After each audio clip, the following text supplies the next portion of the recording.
mouse called Wolf. Chapter 1. Wolfgang Amadeus Mouse was the youngest of the 13 children. He was also the smallest. His mother had given the other 12 mouse pups quite ordinary names, like Bill or Jane. But when she looked at her last born and saw that he was only half as big as his brothers and sisters, she said to herself, he should have an important name-sounding name to make up for his lack of size. On second thought, he should have 2 important name-sound names, but what should they be?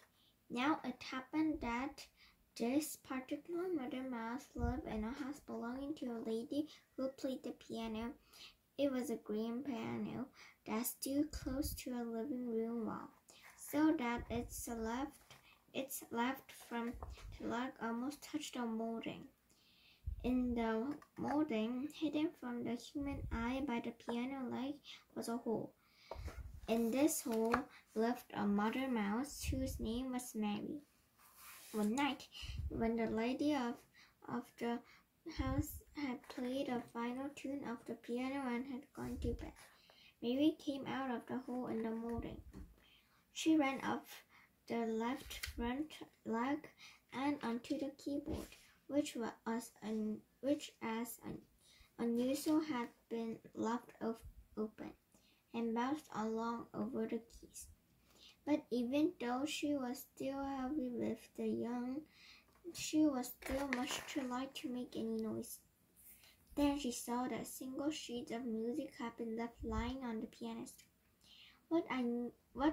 Just what I need to start making my nest with, said Mary Mouse, and by pushing the sheet, a piece of piano music by Mozart.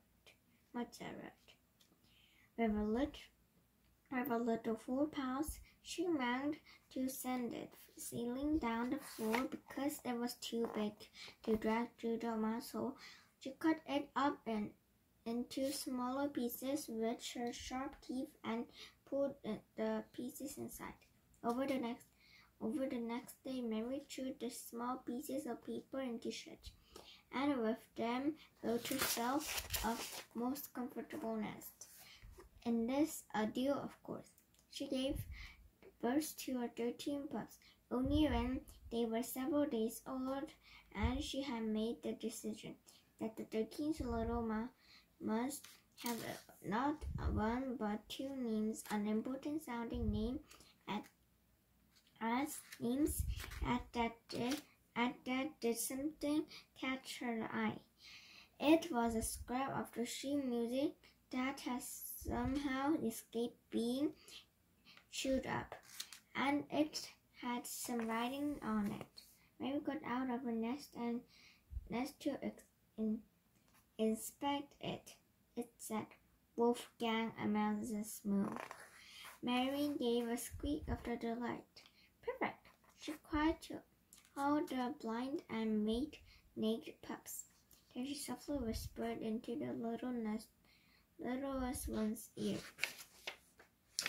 This name was specially designed for you, dear. I feel in my bones. Why, to be sure, the last 3 letters of the 3rd word are missing, but there's no doubt what they were. The smallest you may be, but these names will make you the greatest Wolfgang Amadeus Mouse.